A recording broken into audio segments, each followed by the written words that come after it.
أنا ما خايفة بس من كم لاعب بالمنتخب، أولهم إبراهيم أبو الواسطات. اليوم حلقتنا عن مباراة ينتظرها كل العراقيين. يوم الأربعاء مو يوم عادي بالنسبة لكل العراق، هذا يوم يمثل حلم 40 مليون. أسود الرافدين أمام مهمة صعبة، قدامهم 90 دقيقة لازم يقدمون كل شي عندهم ويقاتلون داخل الملعب. صراحة عدنا أسماء جان المفروض تكون متواجدة بالتشكيلة الأساسية، بس للأسف ما أدري شنو أحكي بخصوص هذا الموضوع. يعني أكو لاعبين ما عندهم نادي، وأكو لاعبين مصابين، ليش تستدعيهم؟ والله شي غريب. خلينا نجي على التشكيلة اللي أتمناها يوم الأربعاء. في حراسة المرمى أحمد باسل، وفي خط الدفاع أكام هاشم مع ريبين سولاقة، ومعاهم حسين علي وأيضاً زيد تحسين. في خط الوسط بيتر كوركيز مع زيدان إقبال، في الأجنحة ميرخاس دوسكي مع علي جاسم، وفي خط الهجوم مهند علي مع أيمن حسين.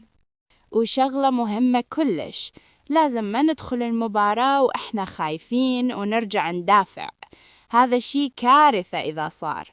أني أشوف ندخل المباراة ونحاول نستحوذ بالبداية ونبادر بالهجوم. بوليفيا مو منتخب قوي كلش، ولا حد يجي ويقول فازت على البرازيل ومنتخبات كبيرة. الكل يعرف ليش فازت، لأن المباريات كلها كانت في بوليفيا نفسها، والكل يعرف أن بوليفيا منطقة مرتفعة جداً، وكل المنتخبات هناك تعاني من هذا الشيء.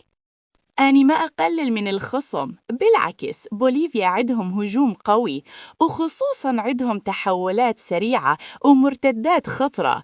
بس أنا أشوف بوليفيا خصم مو مستحيل ولا صعب، والمنتخب يقدر يفوز. منتخبنا يملك عناصر ممتازة، صحيح أيمن حسين مو بمستوى بالفترة الأخيرة، بس يبقى من أخطر المهاجمين. لا تنسون شنو سووا ويا اليابان، وأيضاً ثقتنا كبيرة بميمي وما يقل أهمية عن أيمن. رح نشوف أنا وياكم إحصائيات بسيطة عن منتخب بوليفيا. بوليفيا في آخر 5 مواجهات فازت مرتين وخسرت مرتين وتعادلت مرة واحدة. المنتخب العراقي في آخر 5 مباريات فاز 3 مرات وخسر مرتين، ولا ننسى أن الخسارة إجت في بطولة ما كان المنتخب مستعد إلها، وهي كأس العرب. الصدفة الغريبة بمنتخبنا يا أخوان، منتخبنا ما كان مقنع طوال التصفيات، خسرنا قدام فلسطين وضيعنا نقاط بطريقة غريبة، ومع ذلك العراق بالتصفيات جمع هواي نقاط وكان من الفرق القليلة اللي تدخل عليهم أهداف. العراق بصراحة عندنا إحصائية أتمنى تنكسر، وهي عقدة منتخبات أمريكا الجنوبية، ما فاز عليهم أبد، وآخر لقاء ويا بوليفيا انتهى بتعادل 0-0 عام 2018. نجي لآخر جزء من حلقتي، وهنا المصيبة الكبيرة طبعاً. أني مصدومة من عدم استدعاء بعض الأسماء، والله حتخبل. يعني عدنا منتظر ليش ما مستدعيه، وعدنا لاعبين بالدوري المحلي خبلون، ليش يعني؟ هاي واسطة لو شنو؟ فهموني. يا جماعة والله جديات، المنتخب والبلد أكبر من كل شيء. يعني مدى أفهم، معقولة أكو واسطات؟ المهم إحنا ما نريد نحكي بهذا الموضوع هواي. يا رب نفوز وما يحترق قلبنا، ونبارك اللاعبين ويتحقق حلمنا يا رب. وخلينا نذكركم بأشياء مهمة. أولها موعد المباراة.